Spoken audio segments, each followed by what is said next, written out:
مصطفیٰ جان رحمت پہ لاکھوں سلام، شمع بز میں ہدایت پہ لاکھوں سلام، مصطفیٰ جان رحمت پہ۔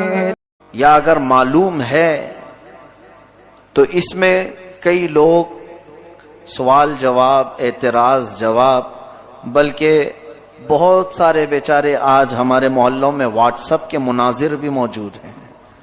مناظرے، بڑے بڑے مناظرے ہو جاتے ہیں واٹس ایپ کے اندر یا فیس بک کے اندر۔ ایسا لگتا ہے کہ سارے علم کا خزانہ انہی کے پاس آیا ہوا ہے، دو چار کتابوں کا منہ بھی نہیں دیکھا، اور اس کی صحت، روایت، سند کے بارے میں بات چیت کرتے ہیں۔ سب سے پہلی بات میں گزارش یہ کرنا چاہوں گا، علامہ اقبال نے بہت اچھے انداز میں کہا تھا، وہ اندھیرا ہی بھلا تھا کہ قدم راہ پہ تھے۔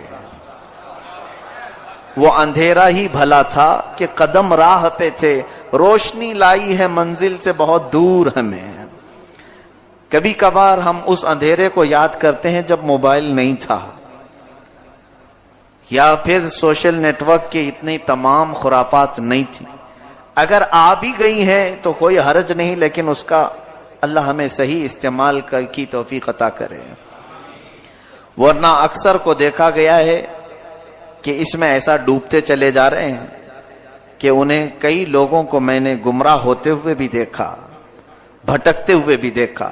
اس لیے میں گزارش یہ لے کر سب سے پہلے آپ کے سامنے حاضر ہوں، آپ کے لیے اس زمانے میں حلال اور حرام کو معلوم کرنا، فرض اور واجب کو معلوم کرنا اتنا ضروری ہے۔ بس اتنی معلومات حاصل کر لو اور اپنی زندگی گزار لو۔ زیادہ ڈیپ میں جانا اسلام کے اگر شوق ہے تو پھر عالم بن جاؤ، پورا عالم کورس کر لو۔ اگر بہت زیادہ شوق ہے اسلامی معلومات پر ڈسکس کرنے کا، ایک دوسرے سے بات چیت کرنے کا، تو پھر عالم بن جاؤ۔ اور بغیر علم کے جو اسلامی معاملات میں بحث کرتا ہے وہ ظالم بن جاتا ہے، وہ دین سے نکل جاتا ہے، اسے اس کا پتہ تک نہیں چلتا۔ آج کچھ لوگ سب سے پہلے شب برات پر اعتراض کر رہے ہیں، اور ہوگا بھی بہت سارے لوگوں کو۔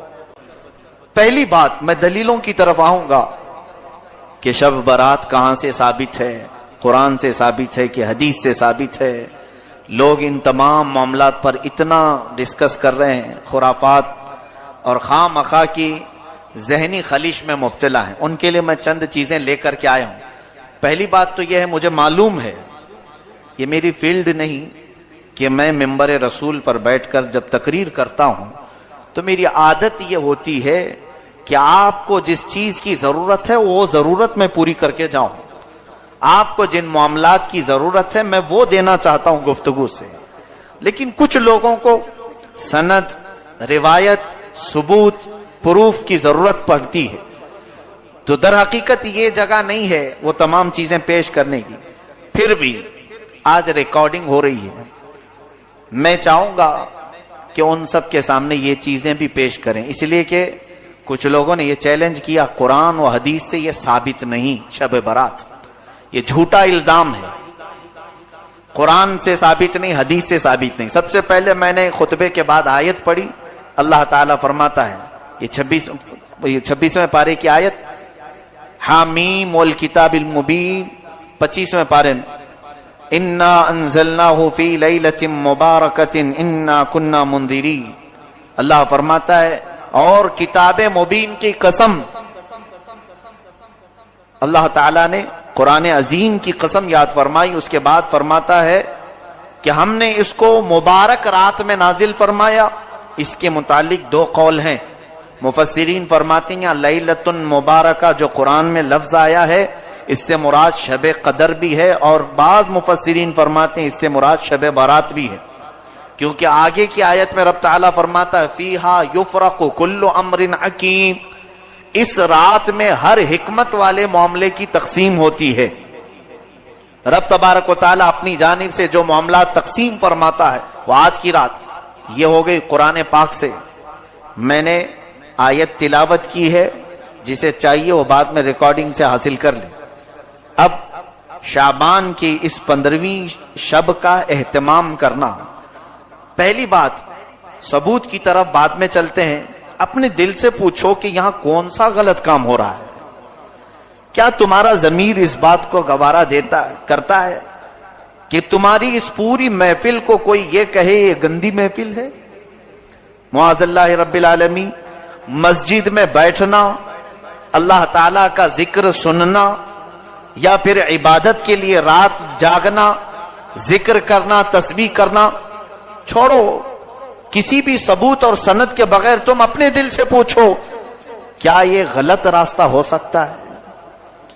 مسجد میں ڈھول بج رہے ہیں، یہاں باجے بج رہے ہیں، یا یہاں پر کوئی جوا کھیل رہا ہے، کوئی حرام کاری ہو رہی ہے، یا تو میرے مولا کو یاد کیا جا رہا ہے، رسول کریم صلی اللہ علیہ وسلم کی شان بیان کی جا رہی۔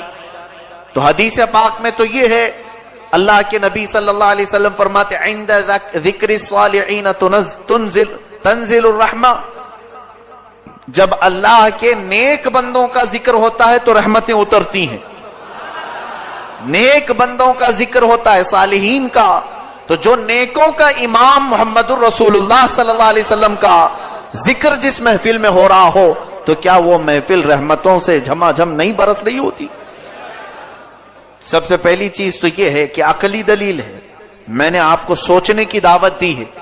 میں ان لوگوں کے لیے میسج دینا چاہوں گا جن کو ثبوت کی ضرورت ہے، پروف کی ضرورت ہے۔ آؤ سنو، سیدہ عائشہ صدیقہ رضی اللہ تعالیٰ عنہ فرماتی ہیں، بخاری شریف کی حدیث ہے، مسلم شریف کی حدیث ہے، مشکات شریف کی حدیث ہے، جلد نمبر 1 صفحہ نمبر 441، حضرت عائشہ صدیقہ رضی اللہ تعالیٰ عنہ اس کی راوی ہیں، فرماتی ہیں کہ میں نے آقا و مولا صلی اللہ علیہ وسلم کو ماہ رمضان کے علاوہ ماہ شعبان سے زیادہ کسی مہینے میں روزے رکھتے نہیں دیکھا۔ حضور اکرم صلی اللہ علیہ وسلم شعبان کے کبھی کبھار اکثر روزے رکھا کرتے تھے، یا پھر پورے مہینے کے روزہ رکھا کرتے تھے۔ اس سے تو ثابت ہوا کہ شب برات شعبان میں ہو رہی ہے یا پھر رمضان میں ہو رہی ہے۔ شب برات کے روزے کے بارے میں لوگوں نے پوچھا کہاں سے ثابت ہے؟ بخاری شریف پڑھو، ماں عائشہ صدیقہ فرماتی ہیں حضور 15 شعبان کیا پورے شعبان کا ہی روزہ رکھتے تھے۔ دوسری حدیث ہے، حضرت عائشہ صدیقہ رضی اللہ تعالیٰ عنہ فرماتی ہیں کہ نبی کریم صلی اللہ علیہ وسلم چند دن کو چھوڑ کر پورے ماہ شعبان کے روزے رکھتے تھے، پھر فرماتے شعبان میرا مہینہ ہے اور رمضان میری امت کا مہینہ ہے۔ تو حضور اکرم صلی اللہ علیہ وسلم روزے کا اہتمام فرماتے تھے۔ اور پھر یہ حضور کا ارشاد، جن لوگوں کی روحیں قبض کرنی ہوتی ہیں ان کے ناموں کی فہرست ماہ شعبان میں ملک الموت کو دی جاتی ہے۔ حدیث پاک یہ بھی اللہ کے حبیب صلی اللہ علیہ وسلم فرماتے ہیں، یہ بھی بخاری شریف اور مسلم شریف کی حدیث میں تلاوت کر رہا ہوں، آپ کے سامنے ترجمہ میں پڑھ رہا ہوں۔ اس لیے مجھے یہ بات پسند ہے کہ میرا نام اس وقت فہرست میں لکھا جائے جبکہ میں روزے کی حالت میں ہوں۔ نبی کونین صلی اللہ علیہ وسلم فرماتے ہیں 15ویں شب کو، یعنی جو شب آج یہاں بیٹھے آپ، سال بھر جتنے مرنے والے ہیں ان کے ناموں کی فہرست ملک الموت کو دی جاتی ہے۔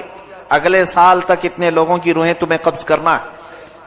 تو حضور پاک صلی اللہ علیہ وسلم فرماتے ہیں میرا نام اگر فہرست میں لکھا جا رہا ہو تو اس حالت میں لکھا جائے کہ میں روزے کی حالت میں ہوں یا میں عبادت کی حالت میں ہوں۔ پھر حضور اکرم صلی اللہ علیہ وسلم فرماتے ہیں 15ویں شعبان کی رات کو مرنے والوں کے ناموں کی فہرست تیار کی جاتی ہے۔ حضور صلی اللہ علیہ وسلم کے ارشاد سے معلوم ہوتا ہے اگرچہ رات کے وقت روزہ نہیں ہوتا، اس کے باوجود روزہ دار لکھے جانے کا ثواب تو ضرور دیا جائے گا۔ اب شب برات کے متعلق حضرت عطا بن یسار رضی اللہ تعالی عنہ فرماتے ہیں لیلۃ القدر کے بعد شعبان کی 15ویں شب سے افضل کوئی رات نہیں۔ یہ تابعی ہیں، کتاب کا نام ہے لطائف المعارف، صفحہ 145۔ اس کے بعد حضور اکرم صلی اللہ تعالی علیہ وسلم کی طرف سے جو یہ رات جاگنے کے متعلق، عبادت کے متعلق، اب سنیے کچھ اور دلیلیں۔ ایک بڑی حدیث ہے، حضور پاک صلی اللہ تعالی علیہ وسلم زیارت قبور کے لیے بھی تشریف لے جایا کرتے تھے، اور اس رات کو جانے کے متعلق بھی دو حدیثیں میں آپ کے سامنے تلاوت کرتا ہوں۔ علامہ ابن الحاج مالکی رحمۃ اللہ علیہ شب برات کے متعلق لکھتے ہیں، کوئی شک نہیں کہ یہ رات بڑی بابرکت ہے۔ یہ ابن الحاج مالکی رحمۃ اللہ علیہ اس زمانے کے نہیں، کافی زمانے پہلے کے، اور مالکی مذہب کے سب سے بڑے امام ہیں۔ علامہ ابن الحاج فرماتے ہمارے بزرگوں کا یہ طریقہ رہا ہے کہ اس رات کی بہت تعظیم کرتے تھے، اس کے آنے سے قبل اس کے لیے تیاری ایسی کرتے کہ جب وہ رات آ جاتی تو خوش اور جذبے سے اس کا استقبال کرتے اور پوری رات عبادت میں گزارا کرتے۔ المدخل کتاب کا نام ہے، جلد نمبر 1 صفحہ نمبر 392 یہ بھی موجود۔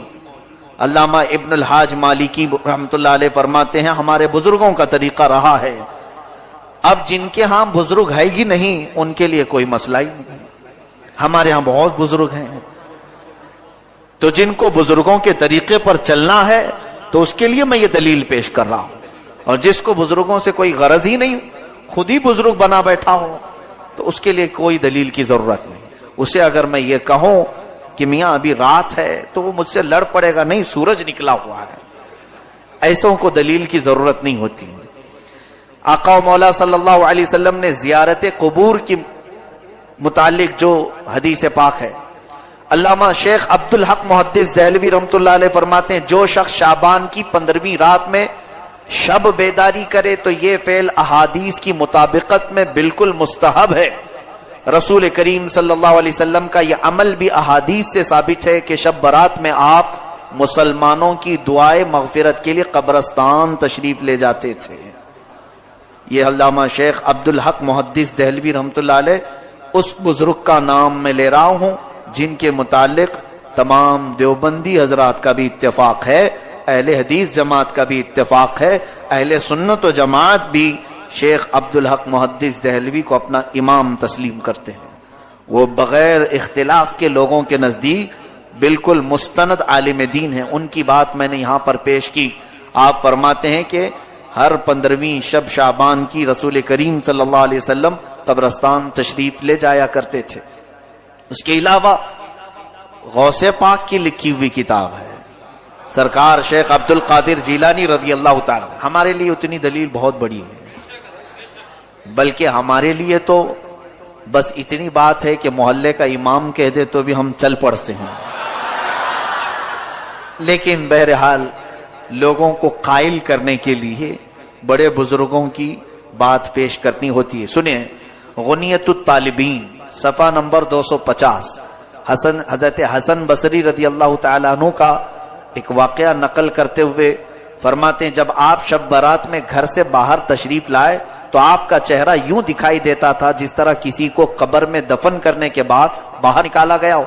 آپ سے اس کا سبب پوچھا گیا تو آپ نے فرمایا خدا کی قسم میری مثال ایسی ہے جیسے کسی کی کشتی سمندر میں ٹوٹ چکی ہو اور وہ ڈوب رہا ہو اور بچنے کی کوئی امید نہ ہو۔ پوچھا گیا آپ کی ایسی حالت کیوں ہے؟ فرمایا میرے گناہ یقینی ہیں لیکن اپنی نیکیوں کے متعلق میں نہیں جانتا کہ وہ مجھ سے قبول کی جائیں گی یا پھر رد کر دی جائیں گی۔ یہ علامہ امام حسن بصری رضی اللہ تعالی مشہور تابعی فرماتے ہیں شب برات کو آپ اتنا خوف سے باہر گھر سے نکلتے تھے ایسا لگتا تھا جیسے کسی قبر سے مردے کو اٹھایا گیا ہے۔ آپ سے پوچھا جاتا تھا کہ آپ کی حالت ایسی کیوں ہے؟ وہ فرماتے تھے کہ خوف کی وجہ سے، گناہ میرے یقینی ہے مجھے معلوم ہے لیکن نیکیوں کے بارے میں مجھے معلوم نہیں کہ وہ قبول ہوئی کہ نہیں ہوئی۔ گناہ تو پکا معلوم ہے کہ گناہ ہے، نیکی تو میں نے کر لیا، قبول ہوئی کہ نہیں یہ معلوم نہیں۔ اس خوف سے آج کی رات میں کانپ جایا کرتا ہوں کہ آج رب تعالیٰ کے ہاں سے احکام نازل ہوتے ہیں۔